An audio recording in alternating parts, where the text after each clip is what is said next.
No sé cuánto se tarde esto. Estamos aquí en Papiro Digital, Tecnotitlán Radio, y pues voy a hablar de aprovechando el día de hoy, que es 7 de junio del año 2015, voy a leer algo que leí aproximadamente por el día 7 de julio de 1991, y algo que sucedió allá por el 7 de... Hoy por el día 7, domingo 7, por el 7 de julio de 1940. Entonces ahorita comienzo a leer esto. Es algo de José Agustín, Tragicomedia Mexicana 1, La vida en México de 1940 a 1970. Un libro genial de José Agustín que me gustó muchísimo, y pues ahorita ya comenzaré la lectura. No sé cuánto tiempo lleve, de hecho nunca he hecho esto, pero espero que sea de su agrado. ¿Okay? Sale leyendo el libro de José Agustín, Tragicomedia Mexicana 1, La vida en México de 1940 a 1970. Parte 1, la transición, 1940-1946. Aquí viene Huevos de Oro. En 1940, Diego Rivera y Frida Kahlo se casaron por segunda vez y México pisaba la cola del tigre. Se vivía una intensa agitación. Las medidas revolucionarias de Lázaro Cárdenas, reforma agraria, fortalecimiento de obreros, educación socialista y expropiación petrolera, beneficiaron al pueblo, pero también despertaron una activa oposición de terratenientes, patrones, la iglesia y parte de la clase media de las ciudades. Todas estas fuerzas identificaron a Cárdenas como un peligro comunista y se defendieron atacando. Las inversiones se contrajeron, se fugaron capitales y se desató una fiebre especulativa de terrenos urbanos que en 1940 aumentaron de valor hasta en 200%. Los ricos también se lanzaron a comprar lujosos autos importados, y los Packards, Lincolns y Cadillacs circulaban las calles, pavimentadas o no, de las ciudades mexicanas.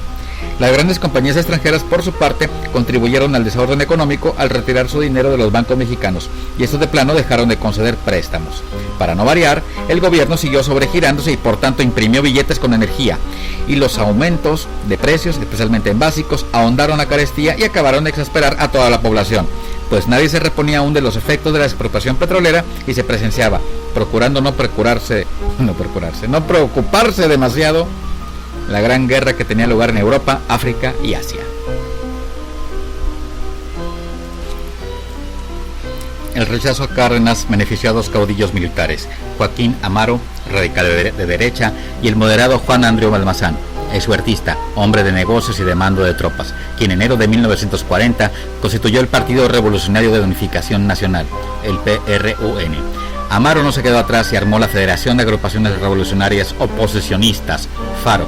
Los dos flamantes disidentes del sistema anunciaron sus candidaturas a la presidencia de la República y, Almazán con mayor cautela, se pronunciaron en contra de la educación socialista, de los ejidos, de la Confederación de Trabajadores de México, la izquierda, la expropiación petrolera y la antidemocracia del partido oficial. Ambos se proponían restablecer la confianza de los inversionistas y rectificar los errores cometidos. Sin embargo, al poco rato fue claro que Almazán aventajaba con mucho a Amaro.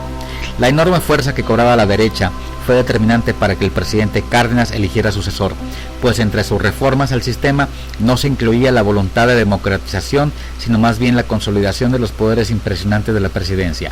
En el Partido de la Revolución Mexicana eran visibles dos campañas vigorosas que buscaban la candidatura oficial a la grande. Una de ellas, la del general Francisco G. Mújica, secretario de Comunicaciones, representaba la continuidad y ampliación de las reformas revolucionarias y era la opción natural de la izquierda. Cárdenas sabía que si se inclinaba por Mújica, como muy posiblemente lo deseaba, las derechas se exacerbarían en su contra y la situación podía resultar inmanejable. Por tanto, eligió la otra precandidatura existente, la del general Manuel Ávila Camacho, secretario de Guerra y Marina, quien había logrado ubicarse en el centro y resultaba un elemento neutro que podía unificar la gran diversidad de intereses que hervían en el PRM. Además de que le quitaría banderas a la oposición sin abdicar a los principios de la Revolución Mexicana. Usted será el presidente de la República, se dice que Lázaro Cárdenas informó a Ávila Camacho. Y si alguno recibe una tarjeta o carta mía, no le haga caso, será porque me vi obligado a darla. Lázaro Cárdenas utilizó todo el aparatoso peso de su investidura en favor de su elegido.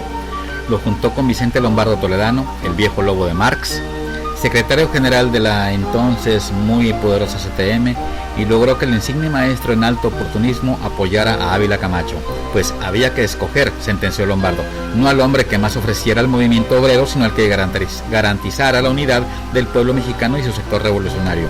Con esto el general Mújica empezó a decir adiós a sus ambiciones presidenciales. La Confederación Nacional Campesina, CNC, el siempre débil y manipulable sector campesino, también satisfizo los deseos del presidente y apoyó la candidatura de Ávila Camacho. Lo mismo ocurrió con una mayoritaria cantidad de militares, el sector más conflictivo del partido, y de gobernadores, liderados por el famoso y afanoso mandatario de Veracruz, Miguel Alemán, quien fue nombrado secretario general del Comité Pro Ávila Camacho, con lo cual aseguraba prácticamente su viaje en el próximo gabinete. Ya con toda esa fuerza detrás, Ávila Camacho subió el volumen conservador de su campaña y no se cansaba de sugerir que llevaría a cabo las rectificaciones que se exigían. Por el lado de la oposición, Joaquín Amaro vio que tenía escasas posibilidades de ganar y, gruñendo, se retiró del juego electoral. También se había registrado la candidatura de Rafael Sánchez Tapia, quien se lanzó por su lado, pero jamás tuvo la menor fuerza. El Partido de Acción Nacional, PAN, apenas había sido fundado en 1939 por Manuel Gómez Morín y no presentó candidato a la presidencia, pero apoyó a Andrew Almazán. Por tanto, todas las expectativas estaban puestas en Manuel Ávila Camacho, que contaba con el aplastante apoyo del gobierno, ni en Juan Andrew Almazán, cuya ola verde crecía y crecía en las ciudades y obtenía el apoyo de mucha gente. La campaña de Almazán pronto se convirtió en una verdadera amenaza, y el gobierno y el PRM urdieron una despiadada guerra sucia contra los almazanistas. En varias ciudades, Monterrey, Puebla, Pachuca, por ejemplo, las autoridades locales reprimieron duramente a la oposición y hubo numerosos muertos y heridos. En muchas otras partes de la República se obstaculizaba y hostilizaba sistemáticamente toda actividad pro Almazán. Todas estas circunstancias fueron enrareciendo ominosamente la atmósfera política del país. El presidente Cárdenas había prometido que las elecciones serían limpísimas y que habría un respeto absoluto por el voto popular. Pero Almazán no cesaba de repetir que el gobierno y el PRM llevarían a cabo un fraude de proporciones tan descomunales y groseras que sin duda brotaría la insurrección nacional en defensa del voto.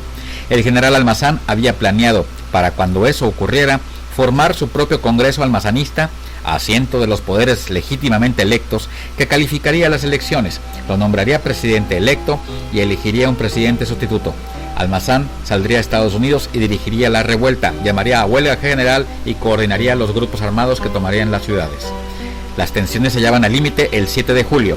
El detonador de los conflictos era una disposición de la más pura naturaleza surrealista, mediante la cual las casillas electorales se instalaban con un empleado de las autoridades y los primeros 5 ciudadanos que se presentaran. Por supuesto, todos querían ser los primeros en llegar. Tanto el PRM como el PRUN formaron brigadas de choque fuertemente pertrechadas. La CTM había prometido 40.000 trabajadores para hacer vigilancia electoral, pero a última hora los obreros desobedecieron a sus líderes y las brigadas de la CTM nunca aparecieron. Esto permitió que muchas casillas fueran ocupadas por almazanistas. Manuel Ávila Camacho se topó con la desagradable sorpresa de que todos los funcionarios de la casilla donde votó mostraban fotos del Almazán en las solapas. Gonzalo N. Santos, el cacique de San Luis Potosí, en sus memorias nos dejó una narración de los sucesos del 7 de julio verdaderamente extraordinaria por su cinismo. A las 7 de la mañana Santos ya había matado a un almazanista en un tiroteo. Después formó una brigada de choque que llegó a tener más de 300 gentes, y con ella se dedicó a asaltar casillas a punta de balazos. La gente acudía a votar en grandes cantidades y al menos en las ciudades lo hacía abrumadoramente a favor de Almazán y los candidatos del PRUN. Pero al poco rato llegaban las brigadas del Comité Pro Ávila Camacho y a balazos hacían huir a votantes y representantes de casilla. Tumbaban las mesas, rompían las urnas y se tiroteaban con los almazanistas, que eran muchos y estaban en todas partes. El presidente Cárdenas, acompañado por el subsecretario de Gobernación, Agustín Arroyo, daba vueltas en su coche para ver la votación y constató que la casilla donde él debía votar estaba bien custodiada en manos almazanistas. Por teléfono, Arroyo urgió a las brigadas a que intervinieran y el presidente pudiese votar en condiciones adecuadas. El grupo de choque pronto respondió al llamado. Desde varias cuadras alrededor de la casilla había tiradores en balcones y azoteas, y a todos ellos fueron abatiendo las huestes avilacamachistas gracias a las ráfagas irrebatibles de las ametralladoras Thompson con que se abrían paso. «Ríndanse, hijo de la chingada, que aquí viene el huevos de oro», gritó el general Miguel Z. Martínez, quien después sería jefe de la policía capitalina alemanista. Los defensores capitularon y, previa cañoniza en la cabeza, Se fueron uno por uno. Rápido, cabrones, al que se detenga lo cazamos como venado.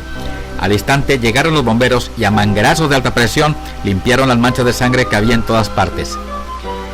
La Cruz Roja solícita levantó cadáveres y heridos. Se arregló la casilla, se puso urna nueva y al fin pudo votar el ciudadano presidente y su acompañante Arroyo. ¡Qué limpia está la calle!, comentó Cárdenas al salir de la casilla. Cuenta Santos. Yo le contesté: donde vota el presidente de la República no debe haber basurero. Casi se sonrió, me estrechó la mano y subió en su automóvil. Arroyo, menos hipócrita, me dijo: esto está muy bien regado, ¿que van a tener baile? Yo le contesté: no, chicote, ya lo tuvimos y con muy buena música. Cárdenas se hizo el sordo. Ordené a los improvisados miembros de la casilla que pusieran la nueva ánfora de votos, pues iba a ser inexplicable que en la sagrada urna solo hubiera dos votos, el del general Lázaro Cárdenas, presidente de la República, y el de Arroyo, subsecretario de Gobernación. Yo les dije a los escrutadores: a vaciar el padrón y a rellenar el cajoncito, y no discriminen a los muertos, pues todos son ciudadanos y tienen derecho a votar. En toda la Ciudad de México tuvieron lugar encuentros armados a lo largo del día. En la tarde, enormes muchedumbres almazanistas se congregaron en torno al caballito. Esperaban la llegada de su líder para cargar contra Palacio, que, por supuesto, ya estaba bien custodiado por el ejército. Pero Almazán nunca llegó.